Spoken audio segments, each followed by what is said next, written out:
તો આપણે આવી ગયા છીએ કુંડલધામમાં. જોઈ શકો છો અહીંયા નદી જઈ રહી છે, કુંડ છે કુંડલધામની અંદર ને સરસ મજાનું બળદગાડું છે અહીંયા, જોઈ શકો છો તમે. સરસ મજાનું આ કુંડલધામ છે અહીંયા, સ્વામિનારાયણનું કુંડલધામ જોઈ શકો છો તમે. સરસ મજાનું કુંડલધામ. અહીંયા વાઘ, સિંહ આવું બધું ચિત્રણ છે, મૂર્તિઓ છે, જોઈ શકો છો તમે. સામે બે સિંહ ઊભા છે, વન્ય ફળોનો આહાર કરતા શ્રી વણિરાજ છે, જુઓ તમે. જોઈ શકો છો અહીંયા સરસ મજાનું પક્ષીઓ, બાપુ ઊભા છે અહીંયા.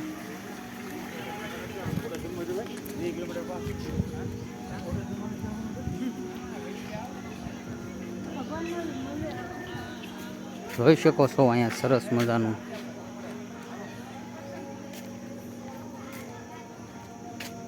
બહુ મસ્ત મજાનું છે. અને અહીંયા સરસ મજાનું મૂર્તિઓ છે. આ ગોવિંદ દાદા જાય છે, અમારા ઓધા કાકા જાય છે, અને ઘનશ્યામ બાલ વાટિકા છે જે સામે જોઈ રહ્યા છો એ સરસ મજાની.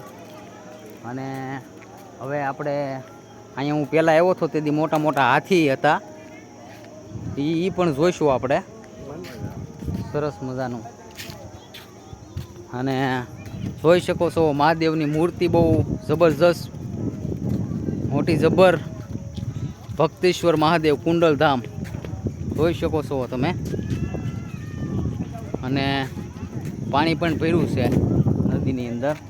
સરોવરમાં કચરો નાખવો નહીં એવી વિનંતી કરે છે. અને અહીંયા નીલકંઠ વણી કુંડલધામ જોઈ શકો છો તમે. અને અહીંયા અમારે શેમુડો અહીંયા છે હારોહાર.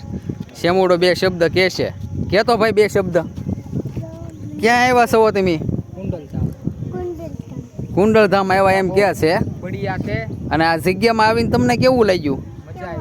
કેવું લાગ્યું? મજા આવે છે કે આમ? કેવી મજા આવે ફરવાની? મસ્ત. અને બધા જોવાવાળા લોકોને શું કહે તું? જય સિયારામ. અને અમારા વિડીયોને લાઈક, શેર, સબસ્ક્રાઈબ કરો એમ કે.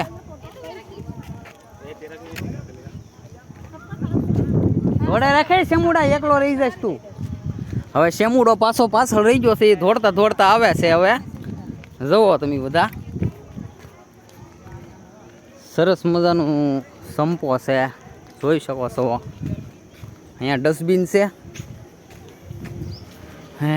મસ્ત મજાનું આમ રમણીય વાતાવરણ. અને શેમુડો ધીમો ધીમો હેલો જાય છે.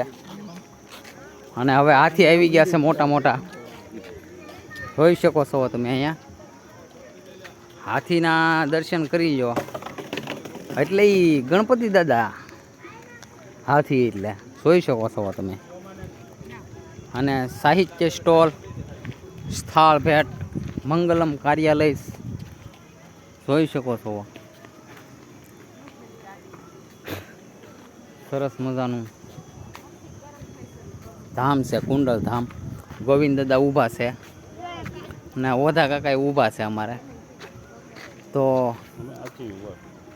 સામે બે હાથી ઊભા છે, એ તો તમે જોયા હશે. ફરી વખત બતાવી દઉં. ત્યાં જવામાં તડકો લાગે છે, એટલે તડકે હવે બહુ જવું ન, અહીંયા થોડુંક નાઈને ધોઈને સૂઈ જવું છે એવો પ્લાન છે અમારો. અને ઝાઝા તો લીમડાના વૃક્ષ છે આ વનની અંદર, જોઈ શકો છો તમે અહીંયા.